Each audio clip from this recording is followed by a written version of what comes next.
ये अचानक से ये हुआ क्या है कि फिर से ये अटैक शुरू हो गए? जो चमन बॉर्डर पे क्लैशेस शुरू हुए हैं, उसके ऊपर आपको क्या लग रहा है कि ये क्या एक बार फिर एक हम वॉर की तरफ जा रहे हैं अफगानिस्तान के साथ? वॉर में हैं आप। देखिए, वॉर तो एक बड़ा, वॉर किसको कहती है ना, वॉर की कोई डेफिनेशन होनी चाहिए ना। अगर आप कॉन्फ्लिक्ट हो रहा है, गन शेयर हो रहा है, हैवी आर्टिलरीज, हैवी शेल्स अगर फायर किए जा रहे हैं, इसको आप लॉ एंड ऑर्डर का प्रॉब्लम तो नहीं कहेंगी ना दो देशों के बीच में। और मुझे नहीं लगता कि ये कोई रिटॉर्शन है। You are in the arm conflict. अब उसको ये दिखाना पड़ेगा, ये देखना पड़ेगा कि ऑब्जेक्टिवली ये लास्ट ईयर में अगर हम देखें कि पूरे 2025 में कितना बैटल रिलेटेड कैजुअलिटी रहा है अफगानिस्तान और पाकिस्तान के बॉर्डर पे। यदि आपके पास कोई नंबर है तो आप बताइए, कुछ सर नंबर है कि पिछले ये जो जब से क्लैशेस हो रहे हैं तो दोनों देशों के बीच में कितने लोग मरे हैं? Sir total number of casualties तो इस वक्त मेरे पास नहीं है। आप एक बार, जब तक मैं बोल रहा हूँ, आप सर्च करके देखिएगा, क्योंकि इससे आपको एक आइडिया लग जाएगा, क्योंकि ये स्पोरेडिक हो रहा है।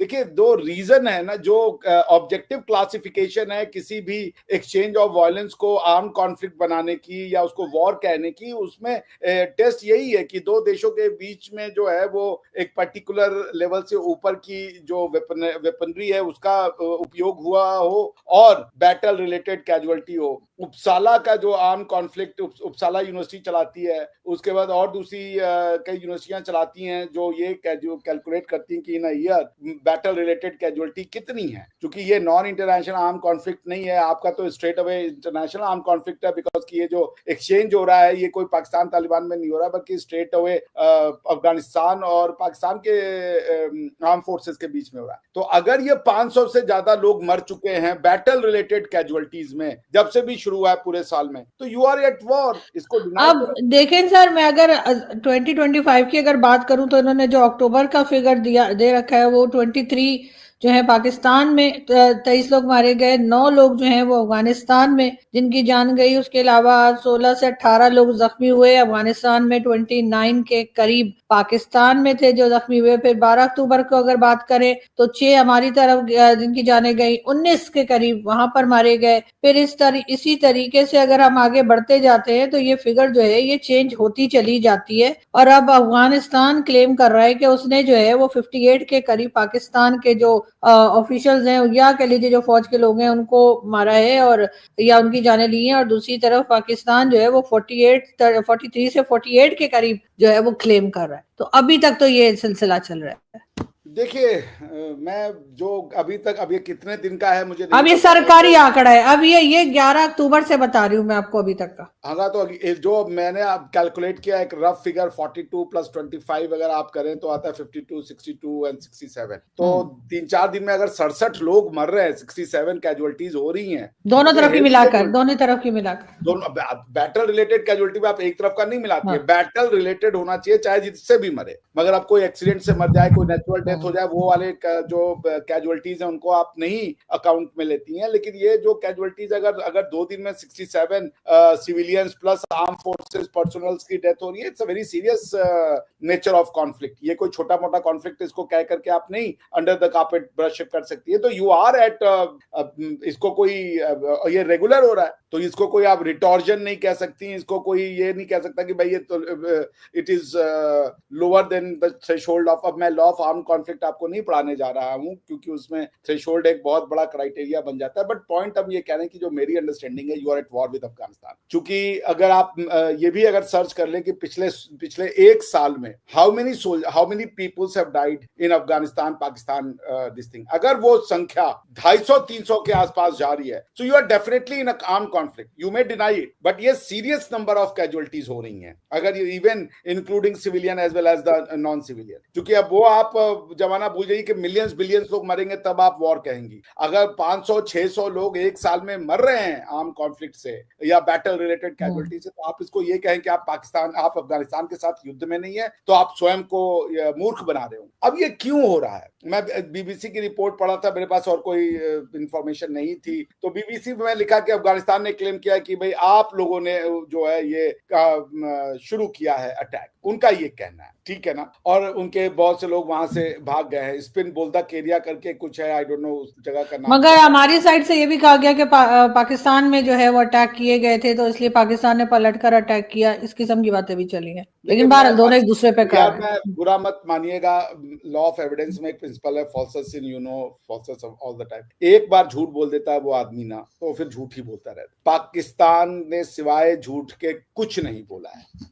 तो आई हैव नो रीजन। क्यों नहीं अफगानिस्तान का उनसे कजाकिस्तान से लड़ाई हो रहा है, क्यों नहीं अफगानिस्तान का ईरान से लड़ाई हो रहा है, क्यों नहीं अफगानिस्तान का तजाकिस्तान से लड़ाई हो रहा है, क्यों सिर्फ आपसे लड़ाई हो रहा है? भाई ये तो एक क्वेश्चन तो बनता है, पाकिस्तान के थिंकर्स बैठ के सोचे ना। क्यों अगर चले वो तो हम तो काफिर हैं जी, हम तो we are worse than any creature, लेकिन वो तो मोमिन है। दो मोमिन क्यों लड़ रहे हैं आपस में? आप बता दीजिए ना, उनसे पूछिए जो आपके थिंकर्स हैं, वो बताए कि भाई सर ये तो हमेशा से लड़ते रहे सर, क्या ईरान इराक की वॉर हमने नहीं देखी? नहीं क्या इससे पहले ये मुस्लिम आपस में नहीं लड़े? ये मुसलमान आपस में लड़ते रहते हैं। वो सेक्टेरियन, आप सबको ये दिक्कत है ना पूरे पाकिस्तान में यार, आप लोग बहुत चीज कॉमन है। वो सेक्टेरियन थी, शिया सुन्नी की लड़ाई, ठीक है, जो भी थी सर, लेकिन ये तो कि वो मुस्लिम आपस में लड़ते रहते हैं। चलेगा जो भी थे ऐसे नहीं चलता है। ये तरीके की स्वीपिंग, इससे आप फिर कुछ नहीं सीखेंगे। पॉइंट ये है कि क्या ये शिया सुन्नी की लड़ाई हो रही है अफगानिस्तान, उसमें तो फिर सेक्टेरियन सोल्यूशन चाहिए होगा। अगर ये शिया सुन्नी की लड़ाई नहीं है तो अफगानिस्तान की लड़ाई ईरान से नहीं हो रही, अफगानिस्तान की लड़ाई कजाकिस्तान से नहीं हो रही, तजाकिस्तान से नहीं हो रही, चाइना से नहीं हो रही। वो एक काफिर देश भारत को कह रहे हैं कि आओ हमारे यहाँ इन्वेस्ट करो और हम आप लोगों को सारा इन्वेस्टमेंट देना चाहते हैं। भारत के लोग अफगानिस्तान में जाते हैं तो लोग उनको गले से लगा लेते हैं। 100 में से 80 अफगानी जो है आपको गले से लगा लेते हैं, आप हिंदू हैं और भारत से आए। तो वो ये नहीं करते कि साले को ये तो दुष्ट आदमी है। अफगानिस्तान हमको प्यार कर रहा है मुसलमान होकर, लेकिन पाकिस्तान हमको क्यों नफरत कर रहा है? भाई देखिए, पाकिस्तान एक सोच जो है पिछले 150-200 साल में जो बनाई गई है। पाकिस्तान आज ये मत समझिए कि 1947 से बनता है। पाकिस्तान बनने की शुरुआत तब से हो जाती है जब आपके यहाँ पे जब आप यहाँ पे आ गए और आपने कहा कि जो कन्वर्ट हो गए उनको यहाँ के एग्जिस्टिंग पॉपुलेशन से अलग कैसे करना है। ये जो पोलराइजेशन तब से किया जा रहा है कि रिलीजन के नाम पे इनको अलग करो, इनको अलग करो, ये एक अलग कौम है। आप एग्जिस्टिंग कौम को कैसे दो फाड़ करके एक अलग कौम बना दोगे? एक बाप का एक बेटा हिंदू, दूसरा बेटा अगर मुसलमान हो गया तो वो दो अलग कौमें कैसे बनेंगी? ये सोच सोच के मेरी दाढ़ी के ये वाले हिस्से के बाल सफेद हो गए तो काला करना पड़ा। नहीं सर, वो किसी और वजह से, आप मतलब एज की वजह से है वो। नहीं मैं एज भी सोचने की वजह से सर, सोचते हुए तो आप मुझे नहीं लगते, लेकिन फिर भी सर क्या आपको लग रहा है कि पाकिस्तान की जो कल मैडम नहीं जो सर कल से सर आइडेंटिटी सवाल तो पूछ सुन लिया करे ना सर। मैं ये कह रही हूँ कि जो रात से फिर से अटैक शुरू हुए सर, कर दिया, क्षमा कर दिया सर, रात से जो अटैक शुरू है आपके ख्याल से ये रोक क्यों नहीं पा रहे भाई? इतनी बड़ी फौज जो है वो इतने थोड़े से लोगों को, जो टीटीपी का कहा जाता है कि जी 15,000 लोग, इनको ये काबू क्यों नहीं आ रहा?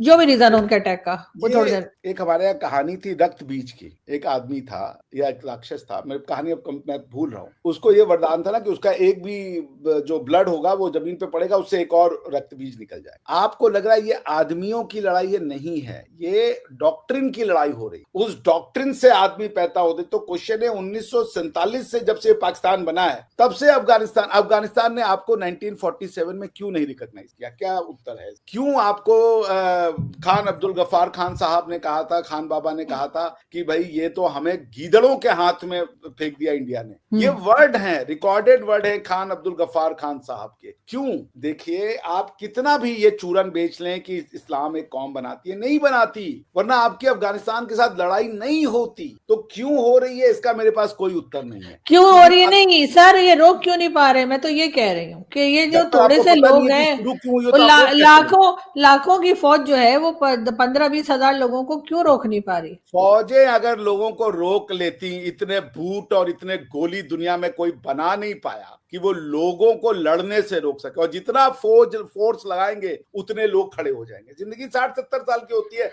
उसमें से अगर 20% को ये समझ में आ गया कि हमें 60 साल में मरना ही है, 70 साल में मरना, हम 40 में मर जाएंगे, हम 35 में मर जाएंगे, मरना तो वही अल्टीमेटली कौन यहाँ पर बनता है। वो फिर खड़े हो जाते हैं। वो बंदूकें और तोपें फिर काम नहीं आती। बंदूक तोपें एक आदमी को, 2 आदमी को, 4 आदमी को डरा सकती हैं, लेकिन जब समाज खड़ा होता है ना तो बंदूकें चली जाती हैं अपने बैरक के अंदर, ये याद रखिएगा। तो पाकिस्तान की अफगानिस्तान की समाज में पाकिस्तान से नफरत है। एवरी सिंगल अफगानी हेट पाकिस्तानी। ये आप सोचिए कि आपने कैसे पाकिस्तानियों का निर्माण किया है कि ना वो किसी से प्यार करते हैं और ना कोई उनको प्यार करता। वेस्ट जी दोगला है, अमेरिका खराब है, ये बहुत घटिया लोग हैं, वहां पे फाहिशी है, इंडिया ये तो अजली दुश्मन है, ये मक्कार है, मक्कार हिंदू मक्कार बनिया, अफगानी ये भी साले दुश्मन है, इनके भी अभी आपके डिफेंस मिनिस्टर का ही था कि ये अफगानी हमारे दुश्मन रहेंगे। तो भाई ये इंडिया आपका दुश्मन, अफगानी आपका दुश्मन, तो भाई आप में कुछ तो होगा भाई, कुछ तो होगा जो हम भी नहीं बता पा रहे हैं और आप अंदर झांकने को तैयार नहीं हो। आप सारी दुनिया में देख रहे हो, चलो जी आप मुसलमान बन गए,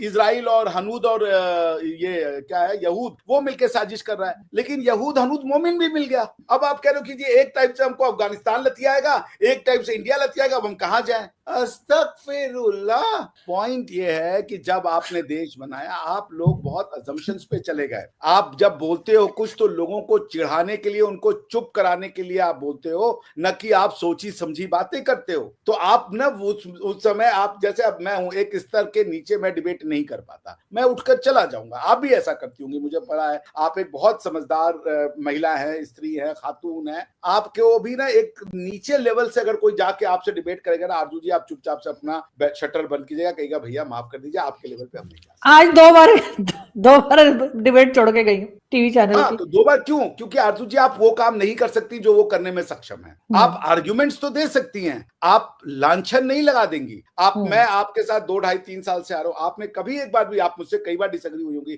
कभी नहीं कहा कि तुम आईएसआई के एजेंट हो, तुम रॉ के एजेंट हो, तुम आदमी मक्कार हो, तुम्हारा दिमाग में। आपने हमेशा प्रश्नों से मुझे कहा। दैट शोज कि आप एक इंटेलेक्चुअल पत्रकार हैं, आप प्रश्न पूछती हैं। आपने, और मैंने आपके और भी गेस्ट को देखा, आपने कभी किसी के पर्सनालिटी पे अटैक नहीं किया। That what makes Aarzoo कार्मी different, कि वो प्रश्नों से, वो सब्जेक्ट मैटर पे प्रश्न पूछती हैं, वो लोगों को नीचा नहीं दिखाती, अपने आप को वो नहीं बताती कि तुम ऐसे हो। आप वो प्रश्न पूछती हैं, उस प्रश्न का उत्तर दिए, दूसरा प्रश्न पूछती है, जिसे कहते हैं pristine journalism. Pristine journalism that is manifested, that is personified in Arzoo Karmi. आप नहीं कर पाएंगी भैया, आपको किसी में मिला देना, आपने कहेंगे अरे तू ये है, तू बहुत दुष्ट है, तू पैसा लेता है, आपसे ये निकलेगा, आपके मुंह से नहीं निकलेगा। इसीलिए आज मैंने 2 बार एक चैनल पे से शो जो है छोड़कर मैं गई हूँ, फिर उनकी कॉल्स आई तो मैं नहीं गई, और उसकी रीजन यही थी कि पर्सनल अटैक्स चल रहे थे और बहुत अजीब सा माहौल था। मैंने कोई बात की भी नहीं है तो आकर मुझे फौरन ही रॉ की एजेंट है, तो ये है, तो वो है। तो पाकिस्तानी जो उस चैनल पे थे तो उन्होंने अटैक शुरू कर दिया, तो मैं छोड़ के चली गई। मैंने कहा जाओ ये खुद ही करो। लेकिन जिनके पास आर्गुमेंट्स नहीं होते वो यही करते हैं। जय हिंद दोस्तों, स्वागत है आप सभी का हमारे चैनल पर। आप देख रहे हैं इंडिया वेब न्यूज। अफगानिस्तान और पाकिस्तान के बीच शुक्रवार रात बॉर्डर पर हुए संघर्ष के बाद तालिबान लड़ाकों में भारी गुस्सा है। अफगानिस्तान के स्पिन बोल्डक इलाके के तालिबान कमांडर ने पाकिस्तानी आर्मी चीफ आसिम मुनीर और पीएम शहबाज शरीफ को अपनी हरकतों से बाज आने की चेतावनी दी है। अफगान तालिबान के कमांडर ने पाकिस्तानी नेतृत्व को धमकी देते हुए कहा कि आप हमसे उलझे हैं, इसका नतीजा ये होगा कि आपके देश के टुकड़े टुकड़े कर दिए जाएंगे। शुक्रवार रात हुई झड़पों में अफगानिस्तान के स्पिन बोल्डक इलाके में काफी नुकसान हुआ है। झड़पों के बाद शनिवार को एक तालिबान कमांडर ने स्पिन बोल्डक में हुए टूटे हुए गेट के सामने खड़े होकर कहा कि पाकिस्तान के टुकड़े टुकड़े किए जाएंगे, अगर ये आज की पीढ़ी नहीं करती है तो हमारे बच्चे ये करेंगे और एक दिन ये जरूर होकर रहेगा। तालिबान कमांडर की धमकी देते हुए एक वीडियो भी सामने आया है और जिसमें उन्होंने क्लियरली ये चीज बोली है। अफगानिस्तान की सत्ता पर काबिज अफगान तालिबान के अधिकारियों ने शनिवार को बताया कि सीमा पर पाकिस्तानी सेना की ओर से की गई गोलीबारियों में उनके 4 नागरिकों की मौत हुई है। अफगानिस्तान के दक्षिणी कंधार प्रांत में स्पिन बोल्डक बॉर्डर क्रॉसिंग पर तालिबान फोर्स और पाकिस्तानी सेना में ये झड़पें सामने आई हैं। तो पाकिस्तान ने जरा बच के रहना, क्योंकि ये भारत नहीं है जो तुम्हारे किए कराए को माफ कर देगा, ये तालिबान है, ये तुमको ठोक के पीट के हर तरह से सीधा कर देगा और ये बात तो तय है कि तुम्हारे टुकड़े होने हैं। समझ रहे हैं आप? तो तैयारी बना के रखो। आप लोग क्या कहते हैं कमेंट करके बताएं। चैनल पर नए हैं तो चैनल को सब्सक्राइब करें, इस वीडियो को लाइक करें और शेयर करें। जय हिंद, जय भारत।